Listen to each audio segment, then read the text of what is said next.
Yes, hello everyone. Yes, my name is Teemu Heikkinen. I'm from Salakunta University of Applied Sciences from Pori, another side of the bay. So good morning to you all in Sweden and good afternoon, listeners in Finland. So it's at the moment the time zone is in the middle of the noon. Yes, my task is about talk about energy efficiency in small ports, small presentation, some general things and some examples.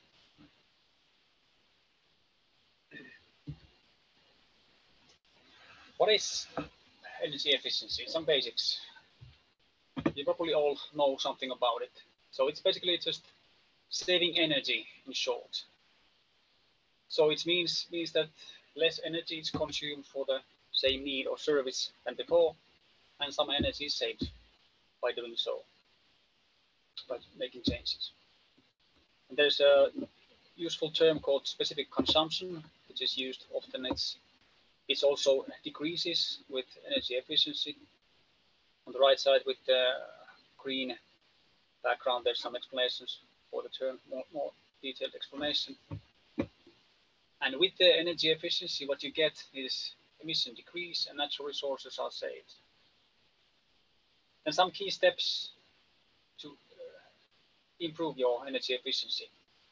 First, you need to measure the current use of energy and identify the wasters to start with. So measure what you use and then more detail that which are the most bigger spenders of or users of energy at your facilities. Then you need a plan for both technical and functional improvements, changes, and then implement these solutions. And as a fourth step, verify the change. So basically compare that what you got, measure again like monthly consumptions and see has there been difference. Then you can do the cycle again with another improvements. The good starting point is to simply to start thinking about your energy consumption. Just kind of change your mindset, that think that where in all the energy is consumed in your port, for example, in this case. And the motivation, of course, fighting climate change and also saving some money. There on the right side, there's also some basic examples of how much is 1 kilowatt hour of energy.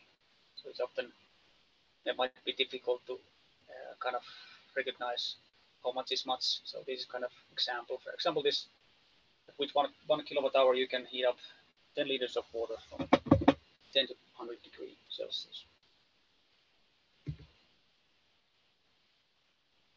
Then some bit more details or example of where the energy goes in small ports.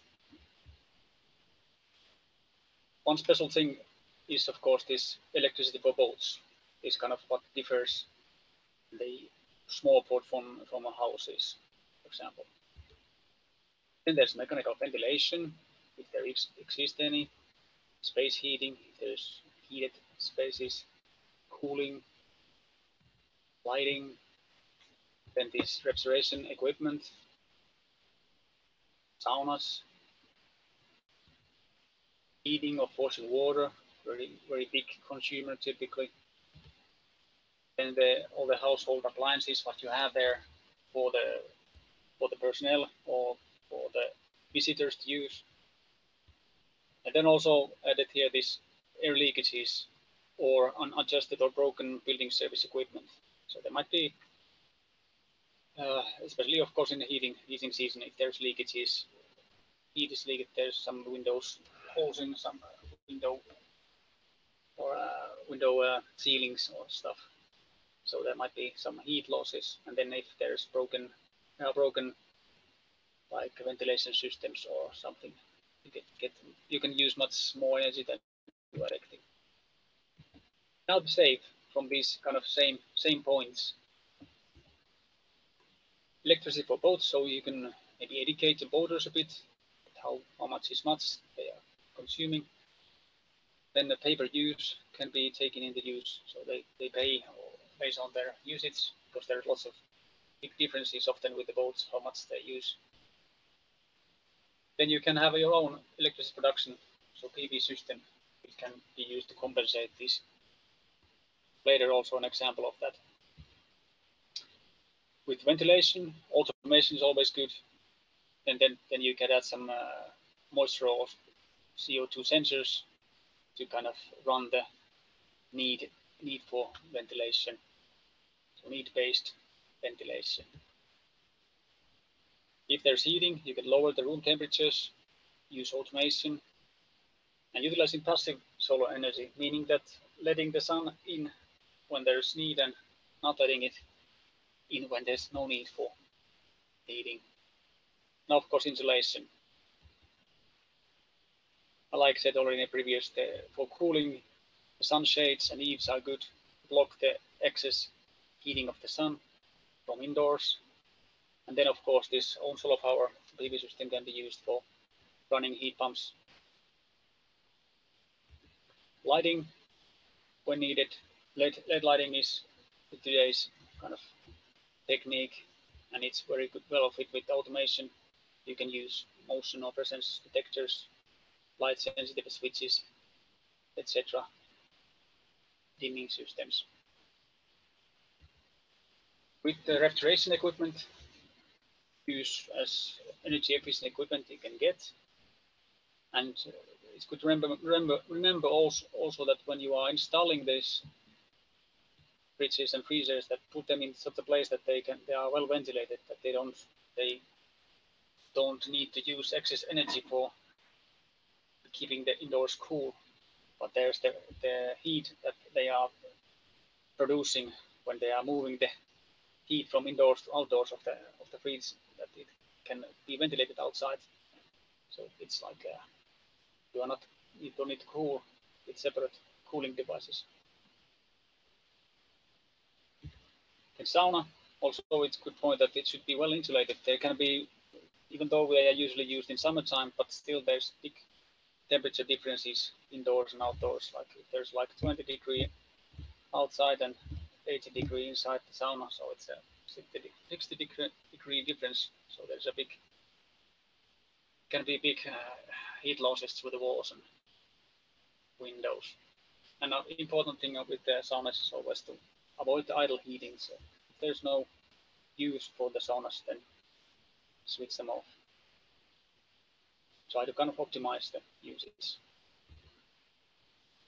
And heating the washing water, to avoid kind of overheating. The more hotter the water is, the more you have losses always. Adjust the water flow to be good enough, but not too much. Nozzles, use nozzles, automation. Also, solar thermal power plant, PV plant, or solar thermal solar collectors can be used for heating the water. And maybe restricting shower time with automation also. With household appliances, just basically use energy efficient appliances.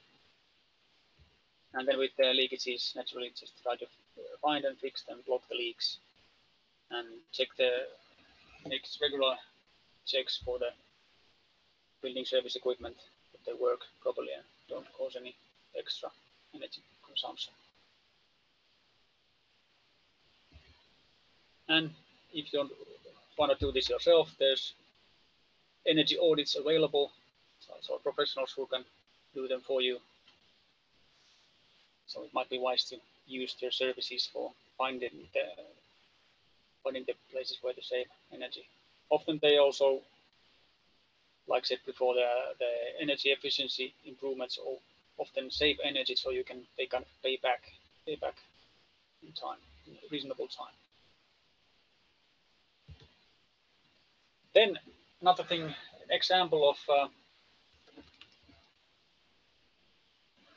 what we did, or what we had a student who did for the project thesis, and the idea was there to compare solar panel production, PV production, and consumption, how well they match in a small port. And it was done based on the information we got from this Airisto Marina, which is one of the ports. It's with one of the ports in the the CBSmallPorts project located in Varkaus, Finland. Here's a picture of the port. And there was, in more detail, there was planned, there's actually the situation so that there's coming PV system on the roof of this restaurant building, but it will be installed in next month. So there's been some supply component problems with the suppliers of get components, so it has been a bit delayed. But anyway, it's coming, and we know about how it will be. So that's how this was done based on the real consumption information and the estimates of the coming PV system production. So here on the left side, you can see now the 2018 consumption of the port, and this reading really includes the both electricity, then some service building electricity, and then small, let's say kiosk, this kind of harbor master office with some you can buy some refreshments and something. Pretty much those. And you can see that which is very nice, kind of when considering solar power and PV production, that the most biggest consumption is in the same months that usually are the best for solar power production. So basically from May to September. This is how about the system will look like. There's the house, and on the top of that there are the panels, how they will be. So there are two fields panels, 32 and 22 panels altogether with over 20 kilowatt peaks. And this is the estimate of these separate fields, how they will produce. So you can see also the same thing, that you can see that really that the peaks, all the biggest high months are in the summer months, like here. So it looks like nice. The match looks at this point really nice. In detail, this you can see that how much is the 12 and 8.22 kilowatt peaks, and then the annual production estimate, and you get this 17.3 megawatt hours per year. Then in a bit more detail, here's the curve of the daily match, how the production or the consumption of 2018 matches with the, let's say, the estimated production. So with the orange here is the consumption, and with the blue the estimated production. So you can see that there's quite big variation. First of all, you see clearly let's say the sailing season, that it's concentrated on the summertime, and otherwise it's quite steady. But then there's lots of variation. Generally it's much more higher. And these peaks are basically weekends all here. So in weekend time, it's much more busy, and then during let's say June months, it's the highest here. You think the biggest peak is at the last of the. I mean July is the month, but the last of the June is the peak here. So the July generally is the high season month in this port, and generally in Finland, probably in Sweden too. Then there's also of this particular day kind of daily match, how well it matches generally. So you can see that it's really almost always consumed. Of course, in this case, it's really the highest peak of the whole year. So probably in some other day there would be this bit more overproduction. Other thing interesting here is to see the peaks of the daily consumption. So it's here and here. So the kind of morning, another peak, and then the evening, another peak. So clearly the midday, there is like a change of guests probably in the port. So previous guests leave and new ones have not arrived yet. So you can see that there's less consumption, so less boats plugged in, and sauna is not hot yet, etc. So it is interesting. This is also kind of a bit problematic in that sense that this is usually the best time for solar production. But in generally, the self-consumption percentage here is excellent. It's 82%. So normally in domestic houses, this is 50% is already difficult to reach because there's so much always variation in the usage, and especially that in summertime the consumption is lower than wintertime when you get also less.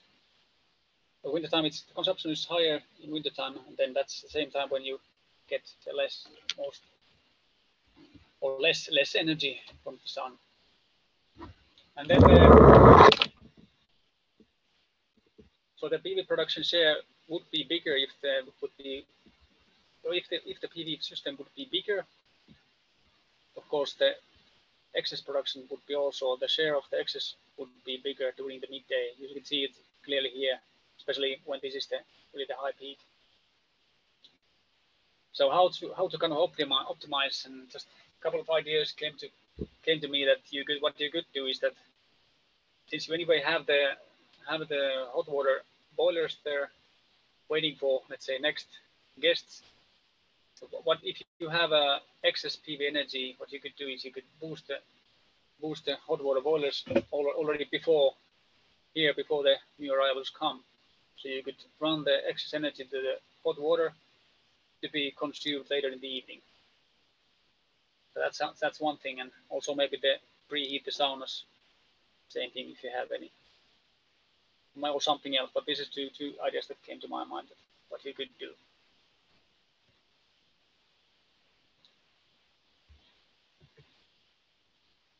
Then at the end, something about investments. What we also have done. Let's say that Per-Olof already showed some pictures, but I have some other pictures also here. What we have done in previous project both made earlier. So here in Rauma, or next to Pori, there's Rauma, Kynäpihla ja Lighthouse Island. There, 2 PV systems were installed. Bigger one, 15 kilowatt peaks on the top of the lighthouse building. Another one on the new service house building, smaller one, at about 5 kilowatts. Then in Söderhamn storing room, there was some lighting added with some pathway lighting and pier lighting, which are operated with the off-grid PV system. Gävle city port, some LED lighting under the handrails of the guest pier. And in Kökkaroland, also heat pumps. Heat pump was added to the new service house building.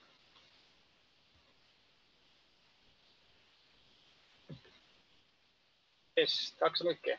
Thank you. That was my presentation. If you have some questions, maybe there's time for a question too. Thank you.